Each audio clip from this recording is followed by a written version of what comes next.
Tener un riñón enfermo puede tener consecuencias graves o muy graves en la salud con el paso de los años. El problema es que es una enfermedad crónica y silente. Silente en el sentido que no presenta apenas signos y síntomas hasta que está muy avanzada. Y crónica porque va evolucionando en el riñón con el paso de los años. Entonces, quizás cuando se detecte, lo que se necesite son diálisis o un trasplante renal. Por ello es importante detectarlo de manera precoz para tomar las medidas adecuadas para no comprometer el órgano. El problema es grave porque también afecta a muchas personas. Se considera que más o menos el 10% de la población pueden enfrentarse a una enfermedad renal crónica. Mi nombre es Ricardo Rodríguez y hoy voy a hablarles de angiología de riñón. Me parece muy importante hacer un reparo anatómico antes de continuar con el tema. Bien, para entender la irrigación arterial, tenemos que comprender que existe una vena cava y una arteria aorta, que son las principales irrigantes de los riñones. Eh, Cada riñón es irrigado por una arteria renal única que nace de la aorta abdominal a nivel de L1 y L2. La vena cava se encuentra del lado izquierdo de la pared abdominal y la arteria aorta se encuentra del lado derecho. Por ende, la distancia entre el riñón derecho y la arteria aorta es más corto que el contrario, y viceversa con la vena cava. Bien, entendido esto, pasamos a lo que es la irrigación. Bien, ya les había comentado que anteriormente que cada riñón es irrigado por una arteria renal única. Ya sabemos que nace a nivel de L1 o L2 y puede haber variabilidad en longitud entre izquierda y derecha. En este caso, tenemos un riñón derecho, lo que quiere decir que está más cerca a su vena aorta abdominal.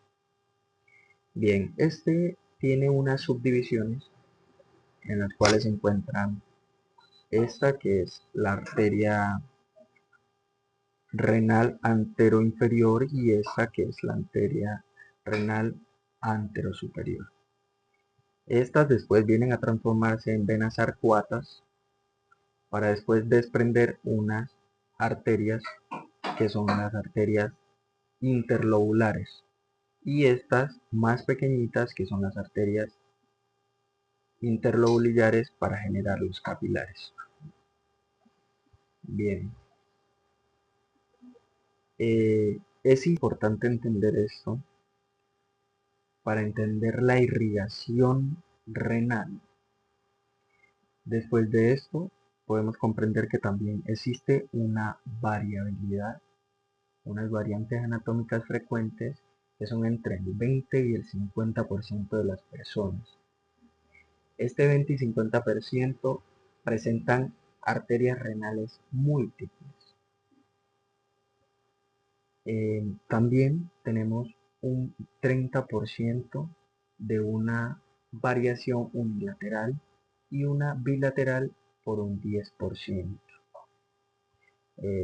La importancia clínica de esto es más que todo se da en el ámbito quirúrgico, en un trasplante de riñón directamente o una nefrectomía laparoscópica.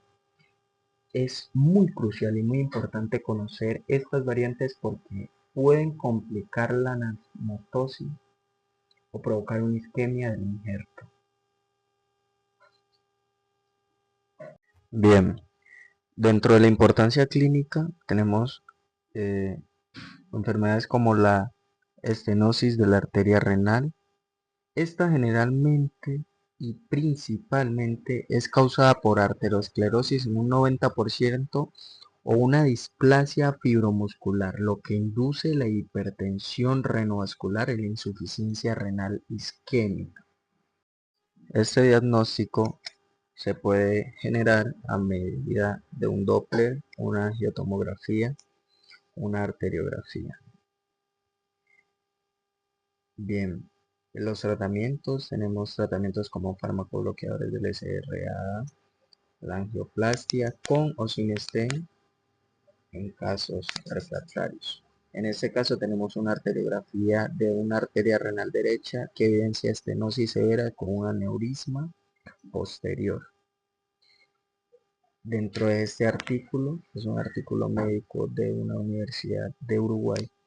Este es un paciente pediátrico el cual es candidato para un cateterismo con un stent de dilatación.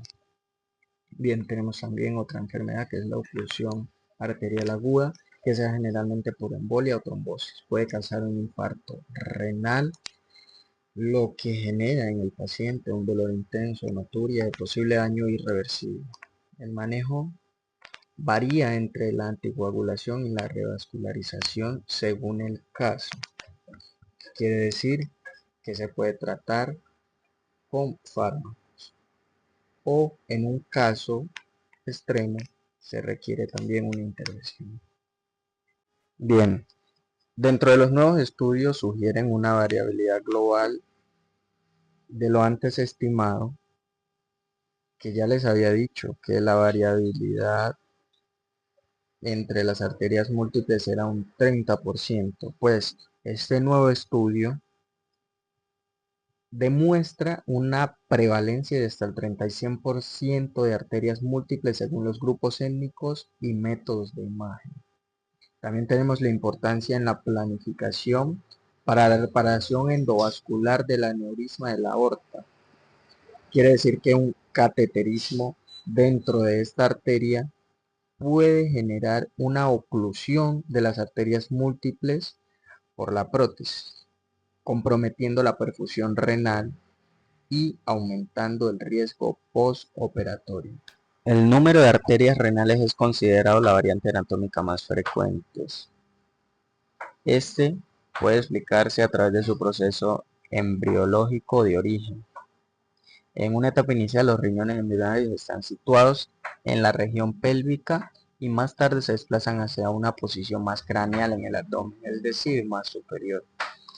La rama pélvica de la aorta, durante su ascenso hasta el nivel abdominal, son vascularizados por arterias que nacen de la aorta abdominal a niveles cada vez más altos, y los vasos inferiores generalmente se degeneran, pero algunos podrían mantenerse. Esto explica por qué su variación.